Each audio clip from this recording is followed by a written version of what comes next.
সাংসারিক শান্তি নাই, খালি ব্যারাম আর ব্যারাম, ঠিক কিনা? কিন্তু সম্পদের পাহাড় গড়েছে। আর অল্প যারা খায়, অল্প পড়ে, রিক্সাওয়ালা, কুলিওয়ালা, অল্প বেতনের চাকরি, কিন্তু হক হালালি মেনে চলে, দেখবেন শান্তি আছে অনেক। হ্যাঁ, বাসা ভাড়া দেয়, ফ্যামিলি চালায়, বাচ্চাদের স্কুল বিল, এরপরও মাস শেষে 1-2 হাজার টাকা হাতে থেকে যায়। আর ওর প্রতি মাসে 10 কোটি টাকা ইনকাম, তারপরও ব্যাংকের ঋণ আছে না নাই? সুখ কারে বলে? কিভাবে আপনি সুখকে ডিফাইন করবেন?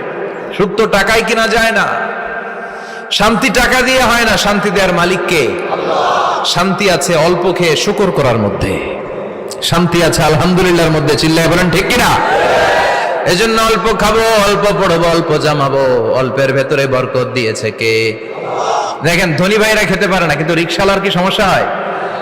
রিক্সাওয়ালারা সব খেতে পারে, কুলিওয়ালা, দিন মজুর, এরা একেবারে স্লিম সুঠাম দেহি, মেদহীন পেট, পেটে কোনো মেদ নাই, ভুড়ি নাই। আর কোটিপতিদের মেদ আছে না নাই? এত বড় বড় পেট, ঠিক কিনা? আমাদেরও পেট আছে, তবে হালাল পেট, এটা হারাম টাকা দিয়ে এই ভুড়ি বানাই নাই আমরা। চিল্লায় বলেন ঠিক কিনা? রিক্সাওয়ালা, কুলিওয়ালা নিজেও নামাজ পড়ে, বউ নামাজ পড়ে, বাচ্চাটাও নামাজ পড়ে, রিক্সা চালায় আর জিকির করে লা ইলাহা